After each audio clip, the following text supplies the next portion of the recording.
Drugs mafia ವಿರುದ್ಧ ಹೋರಾಟ ಮಾಡ್ತಾ ಇದ್ದೀವಿ. ಡ್ರಗ್ಸ್ ಮುಕ್ತ ರಾಜ್ಯ ಮಾಡಬೇಕು ಅಂತಕ್ಕಂಥದ್ದು ನಮ್ಮ ಉದ್ದೇಶ. ಆ ದಿಕ್ಕಿನಲ್ಲಿ ಪ್ರಯತ್ನಗಳನ್ನು ಮಾಡ್ತಾ ಇದ್ದೀವಿ. ತನಿಖೆ ಮಾಡಿ ತಪ್ಪಿತಸ್ಥರಿಗೆ ಶಿಕ್ಷೆ ಕೊಡ್ತಕ್ಕಂಥ ಕೆಲಸವನ್ನು ಮಾಡ್ತೀವಿ. ಹಿಂದಿ ಭಾಷೆ ಥರ್ಡ್ ಲ್ಯಾಂಗ್ವೇಜ್ ಇದೆಯಲ್ಲ, ಅದು ಕಡ್ಡಾಯ ಮಾಡಬಾರದು ಅಂತ ಹೇಳಿದ್ದೀವಿ ಅಷ್ಟೇ.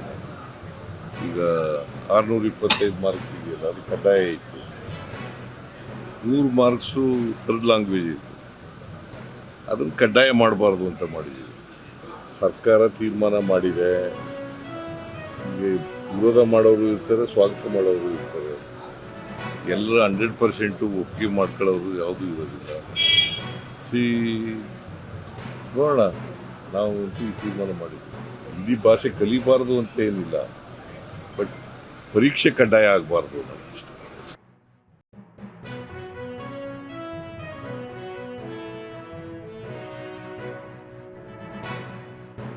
ನಾನು 30ನೇ ತಾರೀಕು ಹೊರಟಿದ್ದೀನಿ. 30, 31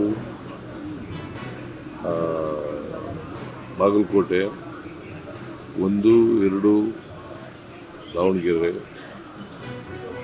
ಆಮೇಲೆ 2, 3 ಅಲ್ಲ 3, 4 ಮತ್ತೆ ಬಾಗಲಕೋಟೆ, 5ನೇ ತಾರೀಕು ಕೇರಳ, 6ನೇ ತಾರೀಕು ಐದರ್ ಬಾಗಲಕೋಟೆ ಆರ್ ದಾವಣಗೆರೆ.